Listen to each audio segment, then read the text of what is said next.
Okay mga guys, no, mga kababayan, no. So, magbibigay ulit tayo ng reaction, no. Reaction video sa mga maiinit na balita sa ngayon, mga kababayan.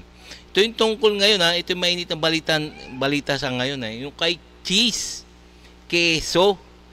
Cheese. Cheese Escudero na nahaharap sa mga patong-patong na kontrobersya.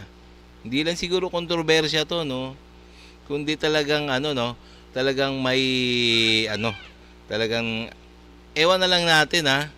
Itong naharap sa mga patong-patong na kaso ba to? Si SP Cheese, Senate President Cheese Escudero, ha. Sa kabila ng kanyang mga matatapang na galawan sa Senado, meron din palang tinatagong mga hindi maganda. Hindi maganda ito si SP Cheese Escudero. Ito ngayon, no, balitang-balita sa ngayon. So ito ang bibigyan natin reaction video, no. Ito yung mainit na balita. Mas mainit pa sa kaldero. Ay nako. Panay, kaya pala panay ang tuligsa niya sa mga ganyan mga kaso. Yung pala siya rin pala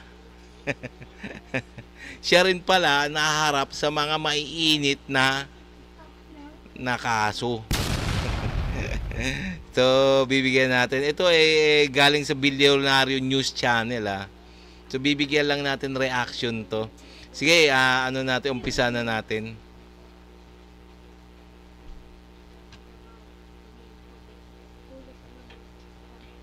Nagsalita na ang isa sa mga top contractor na sabit sa mga questionableng flood control project na siya rin kaibigan, kababayan at campaign donor pa ni SP Cheese Escudero. Git ng kumpanya, malinis ang kanilang track record. Narito ang exclusive agenda report ni Joash Malimban. May official statement. Yes. Malinis daw. Yes. Oo nga naman. Malinis nga naman ang kanilang track record, yung Center Waste Construction. Okay. Ewan natin kung bakit nasangkot sila sa ganitong kaso na tungkol kay SP Cheese Escudero. Sige, diretso pa natin.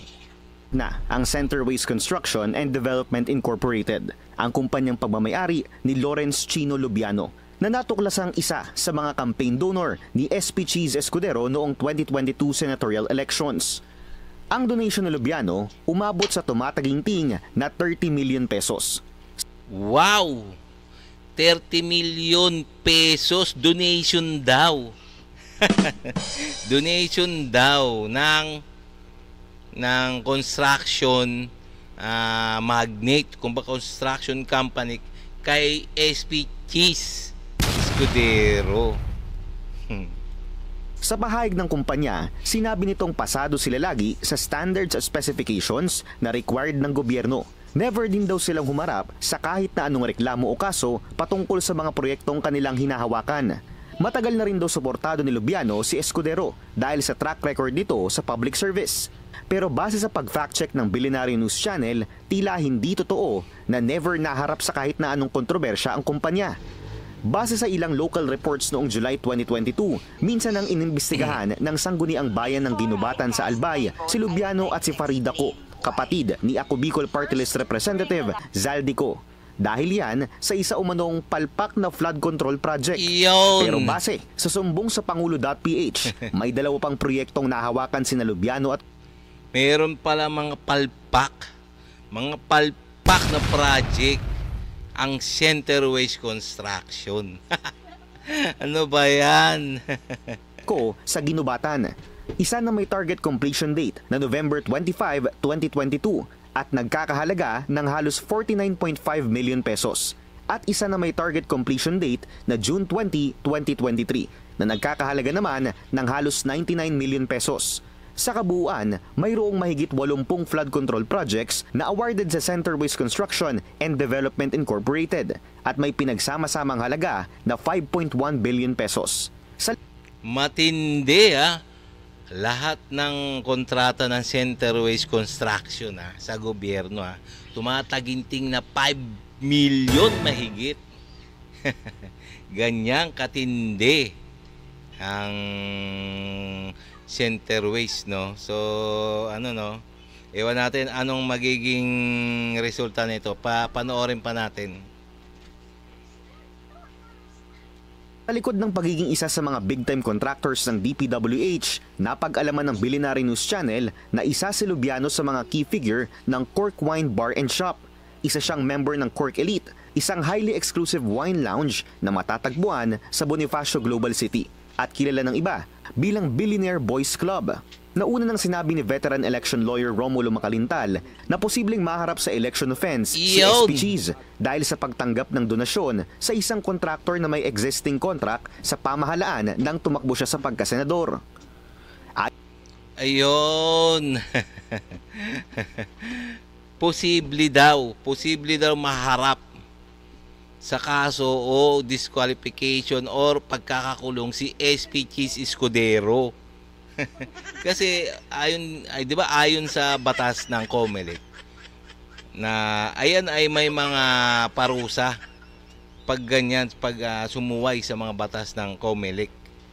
Ayan daw ang alam ko 6 na taon ang pagkakakulong. Maliwanag naman, di ba? Meron isang media o in-interview si SP Cheese Escudero na inamin niya na binigyan siya ng contractor ng 30 million. Sabi daw 1% lamang 'yon. Biro may 1% lang. Pero napakalaki 'yun. Ayon naman sa COMELEC, nasa proseso pa sila ng pag-evaluate ng mga isinumiteng Statement of Contributions and Expenditures. Pero sakaling may makita raw silang paglabag sa campaign finances, posibleng magsagawa ng sariling investigasyon ng poll body. Ang COMELEC po ay nagpapail ng sarili yung PFAD namin, yung Political and Finance Affairs Department, na mas pinaigting namin ang kapangyarihan, mas in-strengthen namin. Sila po ay authorized na mag-file ng kaso laban sa mga kandidato kahit pananalo ng mga election offense cases. Tatandaan po ng lahat na ang isang election offense ay tumatagal ang prescriptive period ng 5 taon. And therefore, may jurisdiction pa rin po kami kahit natapos na ang ating. Iyon, kaya maliwanag maliwanag.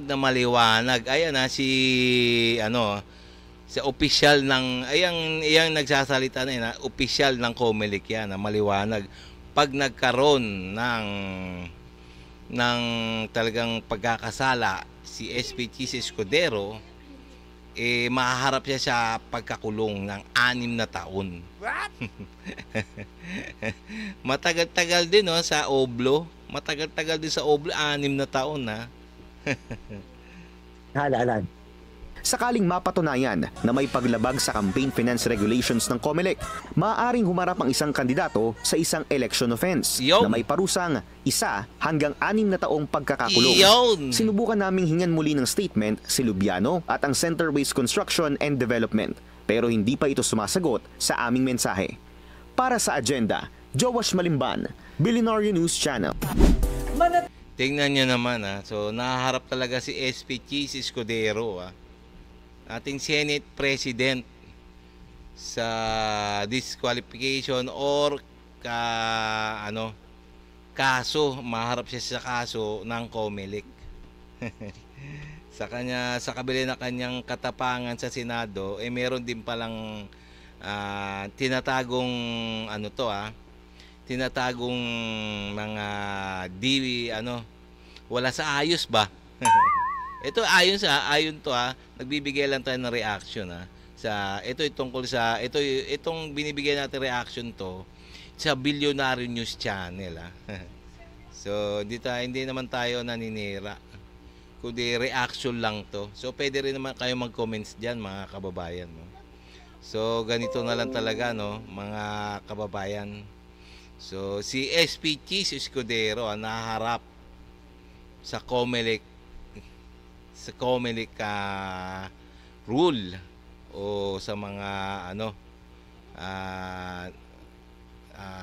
sa mga offense, COMELEC offense, si Cheese Escudero noong 2022 nung eleksyon.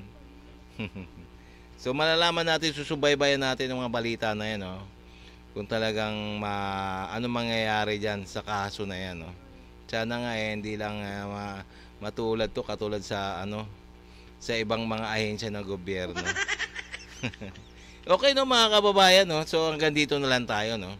So wag niyo kalimutan mag-like and subscribe sa ating YouTube channel, bago tayo matapos. Nang sa ganun, ma-update pa kayo sa mga video na aking i-upload pa tungkol sa mga mainit na balita sa ngayon, sa loob at labas ng ating bansa. Okay, no?